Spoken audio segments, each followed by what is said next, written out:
సంఘములో దేవుడి బలను ఎందుకు పెట్టాడు? సంఘము దీవించబడాలి అని, సంఘము ఆశీర్వదింపబడాలి అని, సంఘము దేవుడిచ్చే ఆశీర్వాదాలన్నీ భూలోకంలో ఉండగానే స్వతంత్రించుకోవాలి అని సంఘములో దేవుడు బలను పెట్టాడు. కనుక దేవుడు చెప్పిన రీతిగా బల దగ్గరికి వద్దాం. ఏదో మన ఇష్టానుసారంగా రాకుండా దేవుడి వాక్యములో దేవుడు ఎలా చెప్పాడో అలా మనము నేర్చుకొని ఆ బలలో చేవేస్తే దీవెనలన్నీ నీ మీదికి వస్తాయి. నీవేమీ దీవెనల కోసం అడగాల్సిన పని లేదు, కానీ దేవుని వాక్యానుసారంగా రావాలి. శరీరానుసారులుగా దేవుని బలలో చేవేస్తే ప్రయోజనం లేదు. ఆత్మానుసారులుగా దేవుని బల దగ్గరికి రావాలి. అది దేవుడు మనకు నేర్పే పాఠం. చాలామంది క్రైస్తవులు శరీరానుసారంగా దేవుని బలలో చేవేస్తూ ఉంటారు, ఆత్మానుసారంగా రారు, వాక్యానుసారంగా రారు, వాక్యము చెప్పినట్లు సిద్ధపడి రారు. అందుకే దీవెనలకు బదులు శాపాలు పొందుతూ ఉన్నారు. అందుకే మీలో అనేకులు బలహీనులను, రోగులను చాలామంది నిద్రిస్తున్నారు. బలలో చేవేసి కూడా రోగాలతో ఉంటున్నారు, బలలో చేవేసి కూడా బలహీనులుగా ఉంటున్నారు, బలలో చేవేసి కూడా అపరాధులుగా చచ్చిపోతూ ఉన్నారు. కనుక ఇది మనం గ్రహించాలి అనేది దేవుడు నేర్పే విషయం. ఈరోజు ప్రభు బల దగ్గరికి రాబోతున్నాం. వచ్చే ముందు ఈరోజు వాక్యములో నుండి కొన్ని శ్రేష్టమైన సంగతులు దేవుడు మనకు నేర్పాలి అని ఆశిస్తూ ఉన్నాడు. జాగ్రత్తగా నేర్చుకొని ఆత్మ పరీక్ష చేసుకొని ప్రతివాడు తన్ను తాను పరీక్షించుకొని ఆ పాత్రలో చేవేయాలి. వాక్యపు వెలుగులో పరీక్షించుకొని వాక్యానుసారంగానే నేను బల దగ్గరికి వస్తూ ఉన్నానా, లేక క్రైస్తవ ఆచార ప్రకారం క్రైస్తవ నియమ ప్రకారం వచ్చి క్రైస్తవ మతనిష్టగా బలలో చేవేస్తూ ఉన్నానా అనేది ఆత్మ పరీక్ష చేసుకొని ప్రభు బల దగ్గరికి రావాలి అనేది దేవుని వాక్యం నేర్పే సత్యం.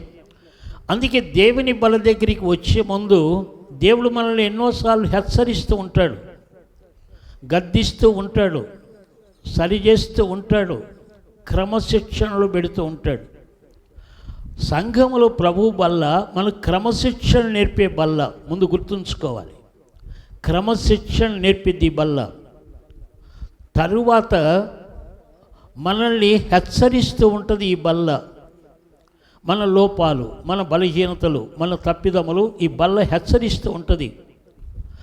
మనము దేవుడు గద్దిస్తూ ఉన్నప్పుడు, అంటే క్రమశిక్షణలు పెడుతూ ఉన్నప్పుడు లోబడాలి, హెచ్చరిస్తూ ఉన్నప్పుడు సరి చేసుకోవాలి. అప్పుడు మూడవదిగా ఆశీర్వాదాల బల్ల అవుద్ది. మనకు ఆశీర్వాదం రావటానికి ముందు హెచ్చరిస్తాడు, క్రమశిక్షణలు పెడతాడు, గద్దిస్తాడు, సరి చేసుకోమంటాడు, అప్పుడు ఆశీర్వాదాలు వస్తాయి. కనుక ఇది పాటించకుండా ఏదో గుడ్డెద్దు చేలో పడ్డట్టు ఆ పాత్ర రొట్టె ద్రాక్షరసం తాగితే ఒరిగేది ఏమీ లేదు, ఉపయోగం లేదు. అందుకని ఈరోజు ప్రభు పాత్రలు, ఆయన శరీరం, ఆయన రక్తం మీ దగ్గరికి రాబోతుంది. కనుక ముందు వాక్యాన్ని వినండి, జాగ్రత్తగా గ్రహించండి. ఆయన హెచ్చరిస్తూ ఉన్నప్పుడు, గద్దిస్తూ ఉన్నప్పుడు మనం లోబడి ఆ బలలో చేవేస్తే ఆశీర్వాదాలు పొందుతాం. ఇక మన ద్వారంలోనే మనం ఏదో క్రైస్తవ మత ద్వారంలో పోయి దేవుని బలలో చేవేసుకుంటూ పోతే ఉపయోగం లేదు, నిరుపయోగం అయిపోద్ది. అందుకే జాగ్రత్తగా దేవుని మాటలు విందాం. మనందరం ఆశీర్వదింపబడాలి అనేది దేవుని ఉద్దేశం. లేకపోతే ఎందుకు ఈ బల్ల? మనకు సంఘం దీవించబడాలి, సంఘం ఆశీర్వాదం పొందాలి, సంఘం దేవుడిచ్చే పరలోకపు దీవెనలతో వర్ధిల్లాలి అని దేవుడు బలను పెట్టాడు, ఊరక పెట్టలా. అందుకని జాగ్రత్తగా ఆత్మ పరిశీలన చేసుకొని ప్రభు బల దగ్గరికి వద్దాం. ఒకవేళ ఇంతకుముందు బాప్తీసాలు పొంది కూడా దేవుని బల్లకు దూరంగా ఉంటూ ఉన్నవారు ఉంటే, బల్లను నిర్లక్ష్యం చేస్తూ ఉన్నవారు ఉంటే, వారిని కూడా దేవుడు ప్రేమించి మిమ్మల్ని మరలా బలపరిచి బల్ల దగ్గరికి రండి, బల్లకు దూరంగా ఉండకండి అని పురికొల్పుతూ ఉన్నాడు. ఏదోలే నేను బాప్తీసం పొందాను కానీ బలలో చేవేయను, నాకెందుకులే ఆ గొడవ అన్నట్టుగా ఉండకండి. అలా ఉండకూడదు. ప్రభు బల్ల దగ్గరికి రావాలి. మనం ఆ బలలో పాలిభాగస్థలం కావాలి, లోపాలు సరి చేసుకోవాలి. నాలో లోపాలు ఉన్నాయి కనుక నేను బల దగ్గరికి వెళ్ళను అంటే నీవే నష్టపోతావు, ఆశీర్వాదాన్ని పోగొట్టుకుంటావు. ఒకవేళ చివరికి పరలోకాన్ని కూడా నీవు పోగొట్టుకోవచ్చు, నరకానికి పోవచ్చు. అలాంటి ప్రమాదాల్లో పడిపోకుండా ఉండటానికి లోపాలు దిద్దుకోమని చెప్పేది ఈ పవిత్ర బల్ల, దూరంగా ఉండమని చెప్పేది కాదు. అందుకే స్వయంగా యేసు ప్రభు వారు చెప్పిన మాట ఏమిటంటే, నా శరీరము తిని నా రక్తము త్రాగని వాడు నా రాజ్యానికి పాత్రుడు కాడు అని చెప్పాడు. ఇది దేవుడిచ్చిన క్రమం, మనం పెట్టుకున్న క్రమం కాదు. ఏదో ఆ రొట్టెను చేసుకొని ఆ ద్రాక్షారసాన్ని తెచ్చుకొని మనం పెట్టుకున్నది కాదు, ఇది దేవుని ఏర్పాటు. కనుక దేవుడు ఏర్పాటు చేసినది ఏది మనం నిర్లక్ష్యం చేయకూడదు. దాని గురించి శ్రద్ధ తీసుకోవాలి, జాగ్రత్త పడాలి. లోపాలు ఉంటే దిద్దుకోవాలి, కానీ లోపాలు ఉన్నాయి కనుక నేను బలకు దూరంగా ఉంటాను అనే ఆలోచన రానివ్వకండి. అది మంచిది కాదు అని దేవుడు ఈరోజు మనకు నేర్పుతూ ఉన్నాడు. కొన్ని ప్రాముఖ్యమైన విషయాలు మనం జ్ఞాపకం చేసుకొని ప్రభు బల దగ్గరికి వద్దాం. చూడండి, సామెతల గ్రంథంలో 29వ అధ్యాయం 1వ వచనంలో ఒక అద్భుతమైన మాట జాగ్రత్తగా దేవుడు మన కోసమే వ్రాయించాడు. సామెతల గ్రంథం 29వ అధ్యాయం 1వ వచనం చూడండి.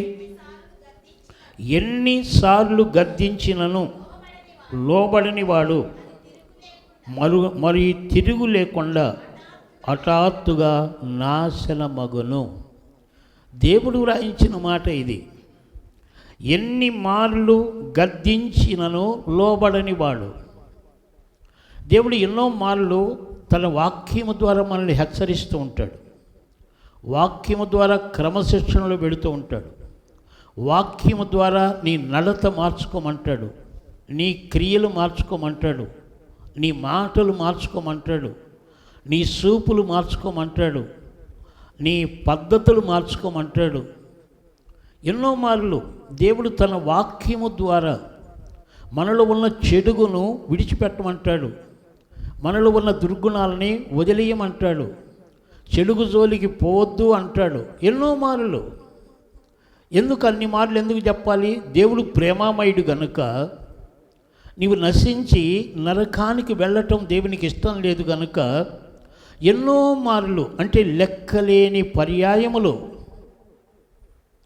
లెక్కకు మించిన పర్యాయాలు నిన్ను ప్రేమించి నిన్ను హెచ్చరిస్తూ ఉన్నప్పుడు, నీ లోపాలు స్పష్టంగా నీకు చూపుతూ ఉన్నప్పుడు, నీ హృదయంలో ఉన్న తప్పిదాలు ఏదో నీ కనపడేటట్లు అద్దం పట్టినట్లుగా దేవుడు నీకు చూపుతూ ఉన్నప్పుడు నీవు నిర్లక్ష్యము చేస్తే, ఎన్ని మార్లు గద్దించినను, ఏమంటాడు అక్కడ, ఎన్ని మార్లు గద్దించినను లోబడకపోతే, లోబడటం అంటే వాక్యానికి నీవు లోబడకపోతే, దేవునికి లోబడటం అంటే వాక్యానికి లోబడటమే.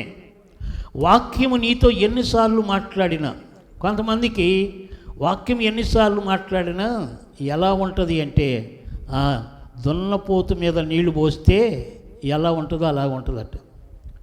అందుకే ఆర్ఆర్కి మూర్తి గారు ఒక దాని చిన్న ఉదాహరణ చెబుతాడు.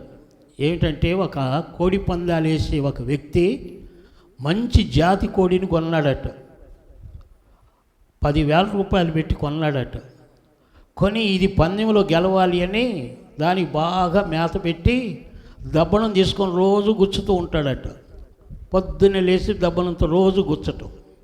ఎందుకు గుచ్చుతున్నాడు? రేపు ఆ అవతల కోడి ఆ కత్తితో దీన్ని పొడిచినా కూడా తట్టుకొని పందెం గెలవాలని ఆ ఉద్దేశంతో ఇతను ఆ దబ్బనంతో రోజు శరీరాన్ని గుచ్చుతూ ఉంటే శరీరం అంతా బాగా కఠినమైపోయింది, కఠినపరచబడింది. గుచ్చి పొడిచి ఆ శరీరం అంతా మొద్దుబారిపోయింది.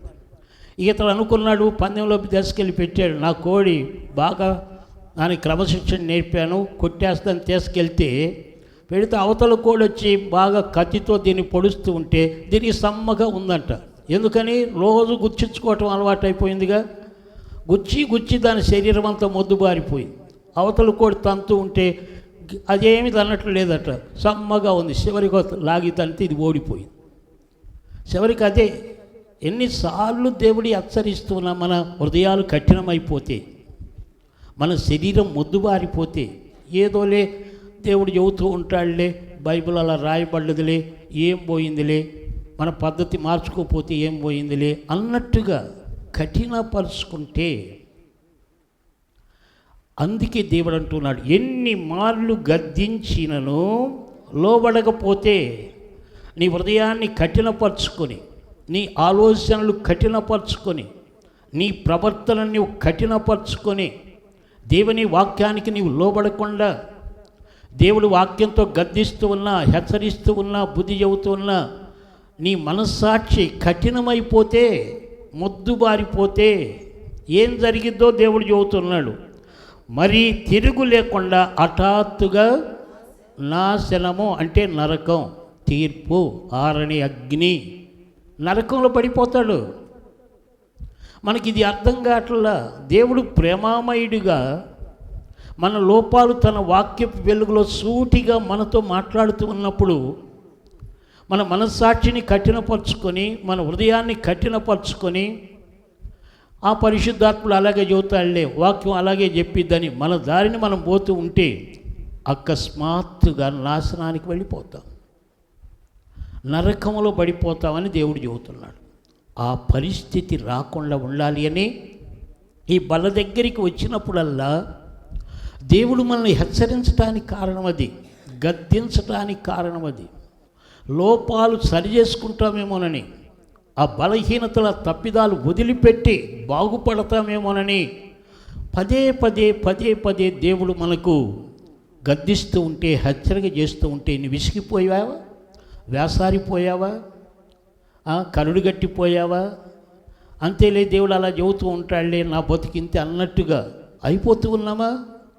అలాగైతే నాశనము కాసుకుని ఉన్నది, నరకం కాసుకుని ఉన్నది, ఆరని అగ్ని కాసుకుని ఉన్నది, భయంకరమైన శ్రమ కాసుకుని ఉన్నది. గనుక జాగ్రత్త పడండి, మారు మనసు పొందండి, చెడుగును వదిలిపెట్టండి, వాక్యపు దారిలోనికి రండి, వాక్యానికి లోబడండి, విధేయులు కండి అని పరిశుద్ధాత్ముడు ఈరోజు మనకు నేర్పుతున్నాడు. అందుకే ఈ బల్ల దేనికోసం? మనల్ని హెచ్చరించే బల్ల, మన లోపాలు మనకు చూపే బల్ల, మన తప్పిదాలు దిద్దే బల్ల, మార్పు చెందమని బ్రతిమలాడే బల్ల. దాన్నంతా వదిలేసి ఏదో ఆచారంగా పెట్టుకొని ఊరేగితే ఎలా మనం? అది ఇక్కడ దేవుడు మనకు నేర్పే పాట. అందుకే ఈ రోజైనా నీవు దేవుని వాక్యానికి లోబడు. ఎవరు నిన్ను బల దగ్గరికి రావద్దని ఎవరు ఆటంకపరచరు, నీవు వేయకూడదని ఎవరు అనరు. కానీ వేస్తూ ఉన్న నీవు దేవుని వాక్యపు వెలుగులో ఎలా ఉన్నావు? నీ మనస్సాక్షి కఠినమైపోయిందేమో, హృదయం కఠినపరుచుకుంటూ ఉన్నావేమో. మనకు భక్తి ఎక్కువయ్యే కొలది మన హృదయాలు కఠినమైపోతాయి. గుర్తుపెట్టుకోండి, భక్తి కాదు, వాక్యం. వాక్యం మనలో ఉంటే మన హృదయాలు మెత్తనబడతాయి. కానీ క్రైస్తవ భక్తి కానివ్వండి, ఏ భక్తి అయినా నీకు భక్తి ఎక్కువైపోతే హృదయాలు కఠినమైపోతాయి. ఎందుకో తెలుసా? నీకు భక్తి ఎక్కువ కాగానే గర్వం కూడా ఎక్కువ వస్తుంది. నా అంత భక్తి చేసేవాళ్ళు లేరు, నా అంత నిష్ఠగా బ్రతికేవాళ్ళు లేరు, నేనే అందరికంటే చాలా భక్తి చేస్తూ ఉన్నాను, నియమం చేస్తూ ఉన్నాను, ఆచారాలు పాటిస్తూ ఉన్నాను, గర్వం వస్తుంది. గర్వం వస్తుంది. భక్తి ద్వారా వచ్చేది గర్వం, అహంకారం. కానీ వాక్యము ద్వారా వచ్చేది మన జీవితాల్లో హృదయశుద్ధి. వాక్యము ద్వారా వచ్చేది హృదయశుద్ధి. క్రైస్తవ భక్తి ద్వారా నీకు వచ్చేది గర్వం, అహంకారం. ఇతరులు చిన్న చూపు చూస్తూ ఉంటావు, వాళ్ళు నాలాగా ప్రార్థన చేయలేరు, నాలాగా ఆరాధన చేయలేరు, నాలాగా గుడికి రారు, గర్వం వచ్చేస్తుంది. ఈరోజు చాలామంది క్రైస్తవులు భక్తిని చూసుకొని గర్వపడుతూ ఉన్నారు. అది ప్రమాదం. మీకు భక్తిని గూర్చి కాదు, దేవుని వాక్యానికి లోబడుతూ వాక్యానుసారంగా కట్టుకున్న భక్తి కావాలి. వాక్యానుసారమైన భక్తి ఎప్పుడు మనకు భయాన్ని తెచ్చిపెట్టింది, భయాన్ని కలిగిస్తుంది. మన ఆచార భక్తి ఉంది, గర్వాన్ని తెచ్చిపెట్టింది. అది మనం గ్రహించాలి జాగ్రత్తగా. భక్తి గర్వం ఎక్కువైపోతే నాశనానికి పోతాం, నరకానికి. వాక్యపు భయం మనలో ఉంటే పరలోకానికి పోతాం, ప్రభు దగ్గరికి వెళ్తాం. ఈ సత్యాన్ని మనం జాగ్రత్తగా గ్రహించుకోవాలి. అందుకే ప్రభువు వల్ల ప్రతివాడు ఏ రీతిలో బల దగ్గరికి వస్తూ ఉన్నామో తన్ను తాను పరీక్షించుకోమన్నాడు. అయోగ్యంగా పాత్రలో చేవేస్తే దేవుని ఆశీర్వాదానికి బదులు శాపం తెచ్చుకుంటా ఉన్నాడు. అందుకే ఈరోజు జాగ్రత్తగా దేవుని వాక్యం మనకు చెప్పేది ఏమిటంటే, ఎన్ని మార్లు గద్దించినా హెచ్చరించినా ప్రేమతో బుద్ధి చెప్పినా వినకపోతే హఠాత్తుగా మరణం అవుతాం, నాశనానికి వెళ్ళిపోతాం అని చెబుతున్నాడు. ఆ మాట చెబుతున్నాడు. దానికి అనుబంధ వాక్యం కూడా ఒకటి మీరు జ్ఞాపకంలో ఉంచుకోవాలి. హెబ్రీ పత్రికలోనికి రండి, 12వ అధ్యాయం 25వ వచనంలో ఒక అద్భుతమైన మాట రాయబడింది. హెబ్రీ పత్రిక 12వ అధ్యాయం 25వ వచనంలో ప్రభు ఒక వాక్యాన్ని మనకు నేర్పాలి అని ఆశిస్తూ ఉన్నాడు. 12వ అధ్యాయం 25వ వచనం చూడండి. మీకు బుద్ధి చెప్పుచున్న వారిని నిరాకరింపుకున్నట్లు చూసుకొనుడి. మనకు బుద్ధి చెప్పేది ఎవరు? పరిశుద్ధాత్ముడు. పరిశుద్ధాత్ముడు మనకు బుద్ధి చెబుతాడు, వాక్యము చేత బుద్ధి నేర్పుతాడు. మన బుద్ధి పంది బుద్ధి, మన బుద్ధి కుక్క బుద్ధి, కక్కిందే తినే బుద్ధి, బురదలో దొల్లాడే బుద్ధి. మన బుద్ధి అలాంటిది. మానవుని బుద్ధి కుక్క బుద్ధి, పంది బుద్ధి. అంటే అర్థమైందే?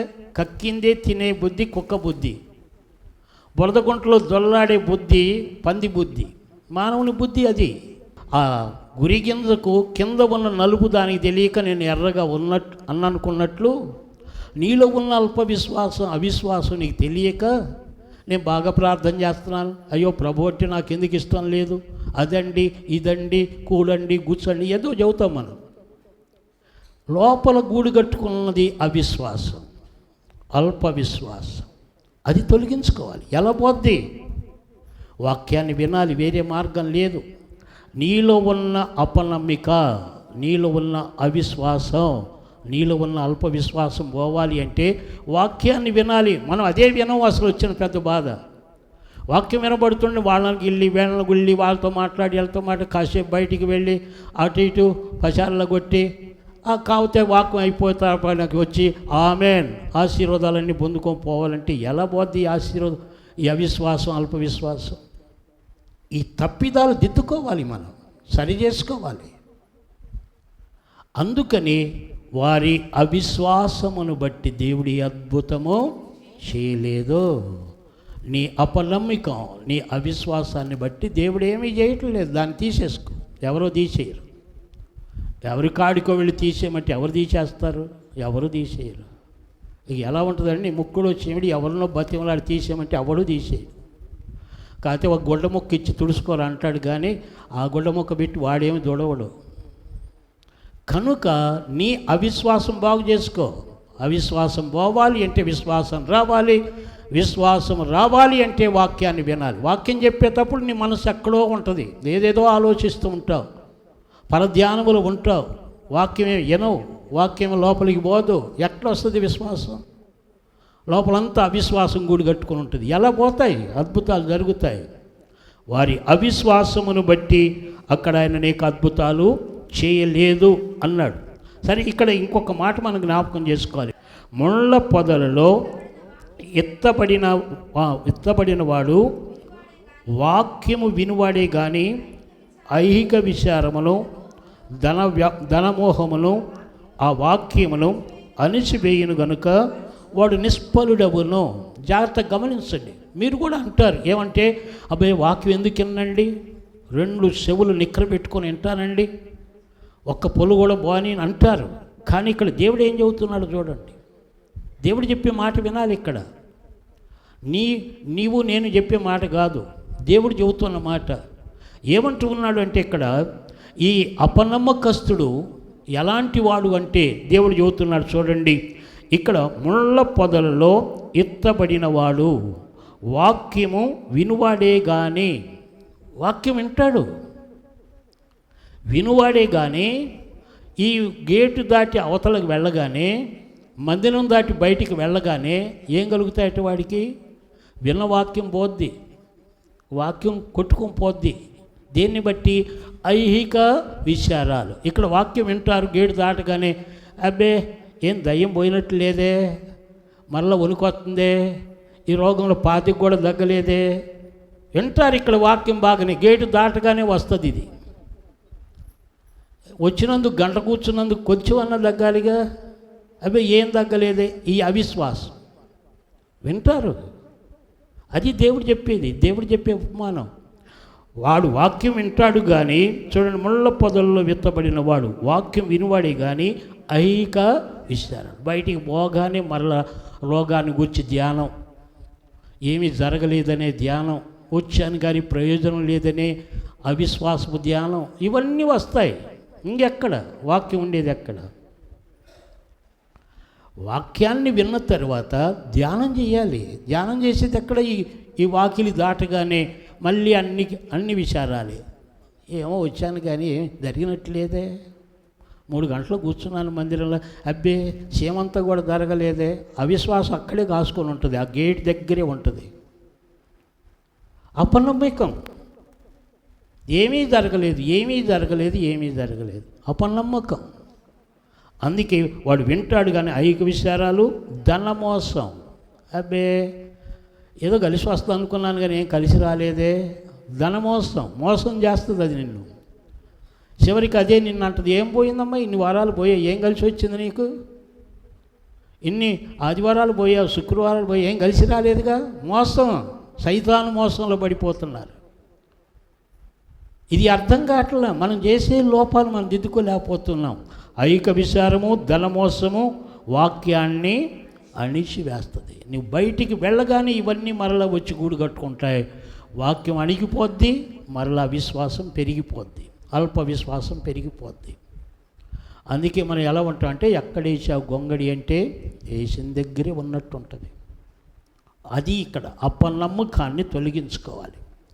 విన్న వాక్యాన్ని శ్రద్ధగా నీవు దాన్ని గ్రహించాలి, వాక్యాన్ని ప్రేమించాలి. అది విన్నాను అంటే సరిపోదు, విన్న వాక్యాన్ని ప్రేమించు, ప్రేమించిన వాక్యాన్ని ధ్యానించు, ధ్యానించిన వాక్యాన్ని హృదయంలో భద్రపరుచుకో. ఎందుకు చేయడు దేవుడు అద్భుతాలు?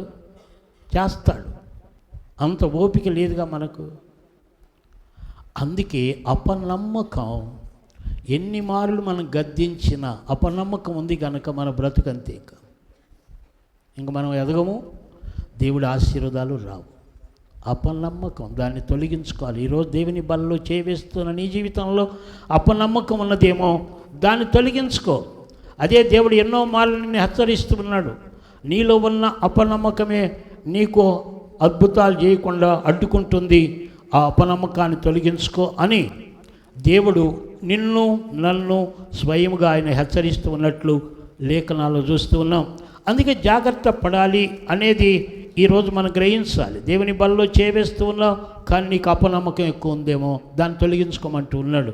ఇక రెండవది, దేవుని బలలో చేవేస్తూ ఉన్నాం కానీ నీవు దీవించబట్ల, ఆశీర్వదించబడాలని చెబుతున్నారు, ఆశీర్వాదం ఏమీ రాలేదు అంటే జాగ్రత్త గ్రహించాలి. నీవు దేవుని బలలో చేవేస్తూ ఉన్నావు కానీ రెండవది, ఇహలోక స్నేహాన్ని నీవు మానుకోవట్లా, చెడ్డ స్నేహాన్ని వదిలిపెట్టట్లా, చెడుగును నువ్వు వదిలించుకోలేకపోతూ ఉన్నావు.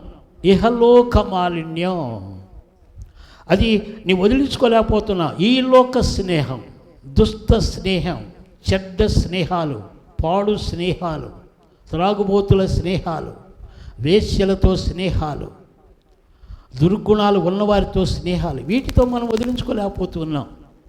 అందుకే బైబిల్లో ఒక అద్భుతమైన మాట ఉంది, జాగ్రత్త గ్రహించండి. ఈ లోక స్నేహం ఎలాంటిదో బైబిల్లో దేవుడు చెబుతున్నాడు.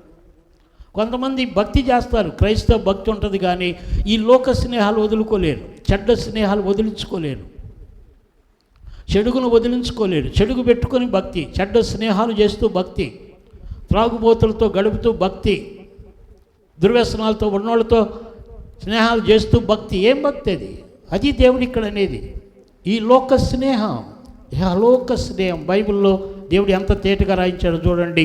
యాకోబు పత్రిక 4వ అధ్యాయం 4వ వచనంలో దేవుడు అదే తేటగా వ్రాయించాడు. ఆ మాట కూడా చదువుకుందాం. యాకోబు పత్రిక 4వ అధ్యాయంలో 4వ వచనాన్ని మీరు అండర్లైన్ చేసుకోండి. వ్యభిచారిణులారా, ఈ లోక స్నేహము దేవునితో వైరమని మీరు ఎరుగరా? కాబట్టి ఎవడు ఈ లోకముతో స్నేహము చేయగోరునో వాడు దేవునికి శత్రువు అవుతాడు. చెడ్డ స్నేహాలతో నీవు స్నేహం ఉంచుకోకుండా పెంచుకుంటే, చెడుగుతో ఎక్కువ స్నేహాన్ని పెంచుకుంటే దేవుని ఆశీర్వాదాలు రావు. చెడుగునకు దూరంగా ఉండాలి. చెడుగును అసహించుకోవాలి. చెడుగు జోలికి వెళ్ళకూడదు. చెడుగుతో ఏ మాత్రము స్నేహం చేయటానికి ఇష్టపడకూడదు. చెడ్డ మాటలతోటి, చెడ్డ సంభాషణలతోటి, చెడుగు మాట్లాడే సంభాషణల దగ్గర కూర్చొని ఆ చెడ్డ మాటలు వినకూడదు. చెడ్డ స్నేహాలు మనల్ని చెరుపుతాయి, గుర్తుంచుకోండి. అందుకే లోకంలో సామెత చెబుతారు, ₹1,00,000 ఇచ్చైనా మంచి స్నేహాలు తెచ్చుకోవాలట, 2 లక్షలు ఇచ్చైనా చెడ్డ స్నేహాలు వదిలించుకోవాలట. చెడ్డ స్నేహాలు అంత ప్రమాదం.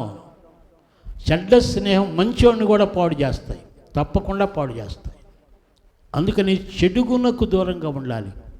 చెడ్డ అలవాట్లకు, చెడ్డ స్నేహాలకు, చెడ్డ మాటలకు, చెడ్డ పిచ్చి పిచ్చి కథలకు దూరంగా ఉండాలి. చెడుగును అసహించుకోకుండా ఎలా నీకు ఆశీర్వాదాలు వస్తాయి? అటు చెడుగు చేస్తూ, చెడ్డ స్నేహాలు చేస్తూ, చెడుగంతా హృదయం నిండా పెట్టుకొని వచ్చి బలలో చేవిస్తే ఆశీర్వాదాలు ఎలా వస్తాయి? ఈరోజు నీవు దేవుని బలలో చేవేసి దీవించబట్టలేదు అంటే అపనమ్మకాన్ని వదిలించుకో. రెండవది, చెడ్డ స్నేహాల జోలికి వెళ్ళకు. చెడ్డ స్నేహాలు నిన్ను చెరుపుతాయి, పాడు చేస్తాయి, నీ జీవితాన్ని నాశనం చేస్తాయి.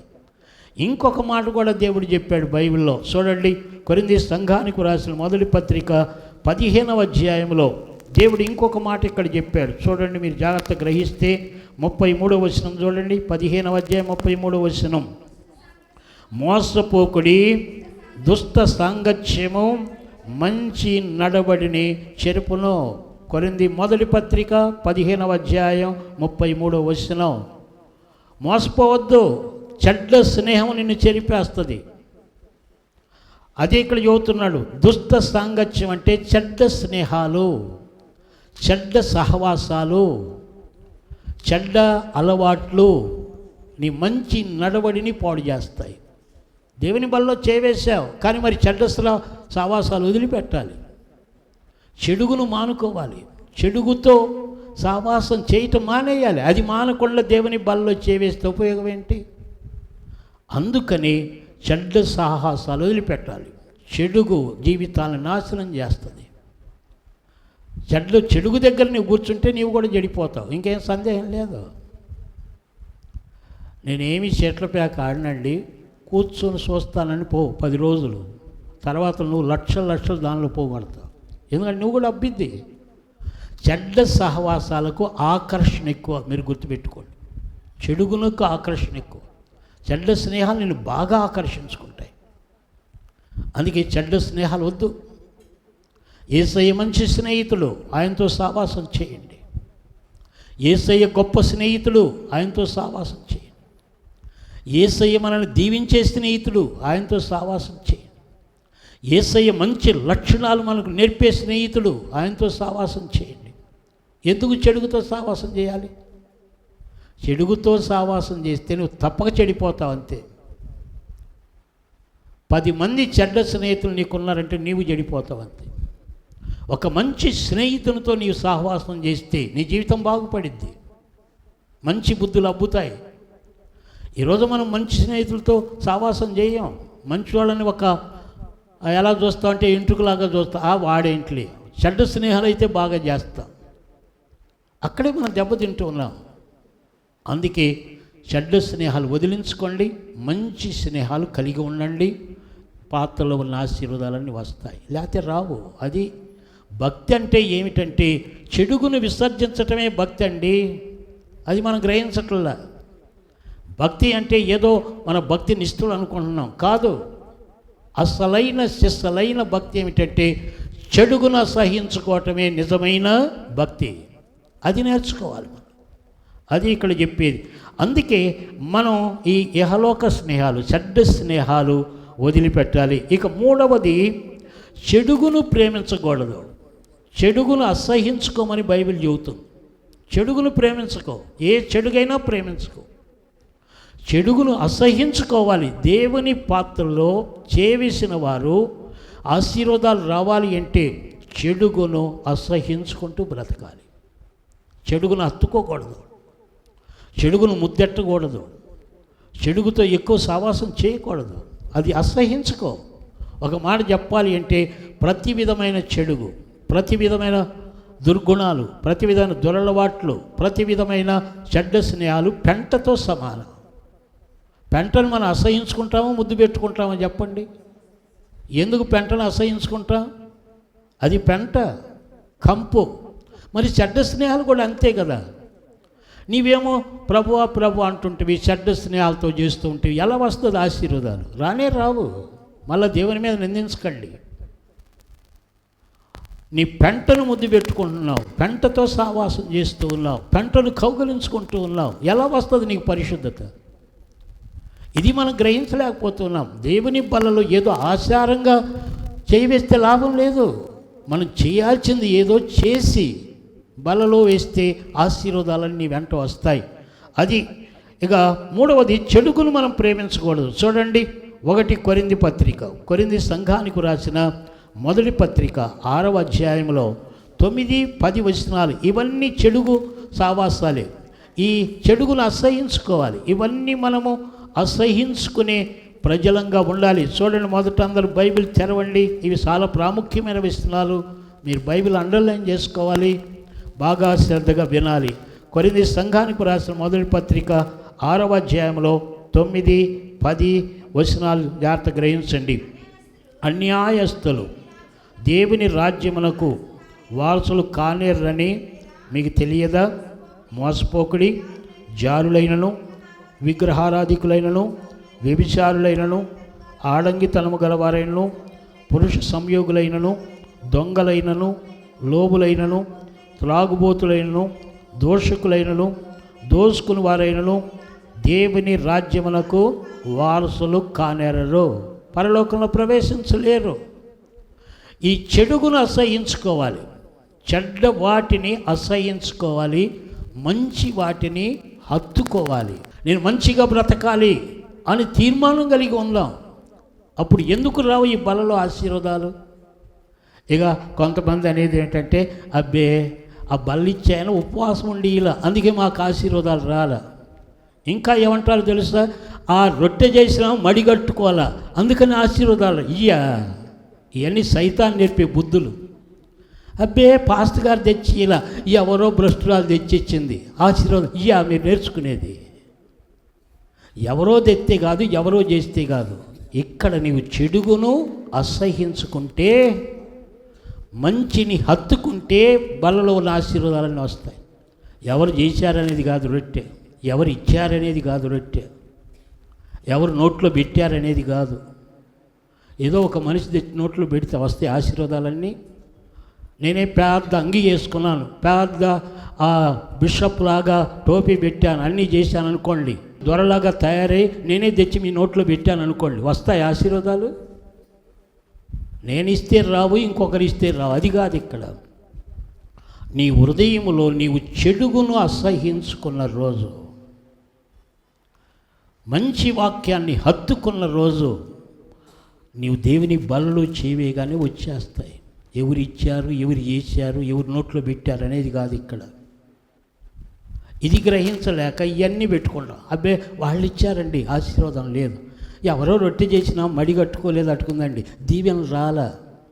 అబ్బే ఆ ద్రాక్షరసం ఎక్కడో తెచ్చారట్టుకుందండి, రుచిగా లేదు ఆశీర్వాదాలు. ఇవన్నీ సైతాన్ని నేర్పే పాఠాలు. అవన్నీ మొదలు పెట్టండి. ఎవరు నీ దగ్గరికి రొట్టె తెచ్చినా, ఎవరు నీ దగ్గరికి ద్రాక్షరసం తెచ్చినా, నీవు చెడుగును విసర్జించాలి, మంచిని హత్తుకోవాలి. అప్పుడు బలలో ఉన్న ఆశీర్వాదాలు వస్తాయి. కొంతమంది నేను ఉపవాసం ఉండి రాలేదండి, అందుకే రాలేదు ఆశీర్వాదం. ఉపవాసం తెచ్చిద్ది ఆశీర్వాదాలు ఉంటే ఉండు, తప్పని నేను అన్నాను.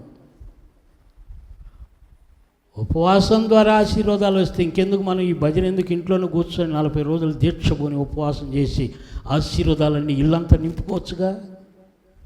అలాంటిది కాదు క్రైస్తవ ఆశీర్వాదాలు.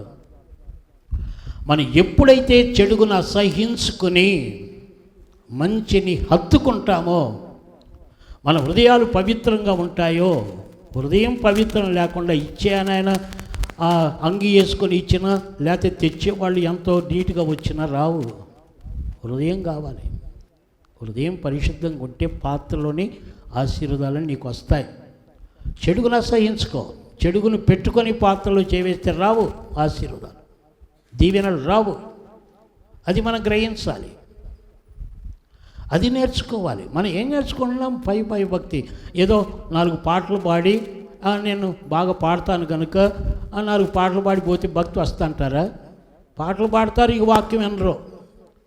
కొంతమంది ఎందుకు వస్తారంటే పాటలు పాడి అంతవరకే అయిపోయింది, వాళ్ళ డ్యూటీ అయిపోయింది. ఇక్కడ పాటలు పాడతారు, వెళ్ళిపోతూ ఉంటారు. కొంతమంది నేను శుక్రవారం చూస్తూ ఉంటాను, పాటలు పాడి అంతవరకే ఇక్కడ కూర్చుంటారు. ఇక వాక్యం టయాన్ని కనపడరు. ఎందుకు వస్తున్నారంటే ఒక పాట పాడిపోదాం, అందుకు రావటం అని మళ్ళీ లభో వాక్యం ఉండదు, ఏముండదు. ఎలా వస్తుంది ఆశీర్వాదాలు? ఊరక పాట పాడితే రాదు, లేకపోతే ఏదో కాలక్షేపం చేసి వెళ్తే రాదు. 50 మంది బాగా పాటావమ్మా అంటే రాదు ఆశీర్వాదాలు. ఇది మనం నేర్చుకోలేకపోతున్నాం. మన భక్తి అంతా తూతు మంత్రం భక్తి అయిపోయింది, పై భక్తి అంటారు దాన్ని. అది ఇక్కడ గమనించాలి మనం జాగ్రత్తగా. చెడుగును అసహించుకునే భక్తి నిజమైన భక్తి. చెడుగు చేస్తూ భక్తి నిష్టలు పాటించేది అది దయ్యానికి ఇష్టమైన భక్తి, దేవునికి కాదు. అది నరకానికి పోయే భక్తి. ఇది నేర్చుకోవాలి అనేది దేవుడు ఇక్కడ మనకు నేర్పే సత్యం. ఇక చివరిలోకి వస్తున్నాను చూడండి. 4వది చెబుతున్నాను. 4వది మన హృదయ కాఠిన్యం. మన హృదయ కాఠిన్యం. దేవుడు వాక్యంలో ఎంత హెచ్చరించినా, పరిశుద్ధాత్ముడు ఎంత గద్దించినా, ఎంత విధాలుగా లాలించి బుద్ధికి చెప్పినా, మన హృదయ కాఠిన్యం, మన హృదయ కాఠిన్యతను బట్టి, మన హృదయం కఠినమైపోవటాన్ని బట్టి కొందరు వాక్యం వినే కొలది హృదయాలు కఠినమైపోతాయి, బండబారిపోతూ ఉంటాయి. ఇందాక చెప్పుకున్నామే, ఆ కోడి పుంజుల దెబ్బలతో పొడిచే కొలది ఏమైపోయింది? దాని శరీరం కఠినమైపోయింది. అలాగే మనం వాక్యం వినే కొలది హృదయాలు కఠినమైపోతూ ఉంటాయి. కఠిన హృదయాలు, బండ హృదయాలు, మొండి హృదయాలు, మూర్ఖపు హృదయాలు, మార్పులేని హృదయాలు వాక్యాన్ని వింటారు, చదువుతారు, కానీ బండ హృదయాలు మారవు. అందుకే హృదయ కాఠిన్యత.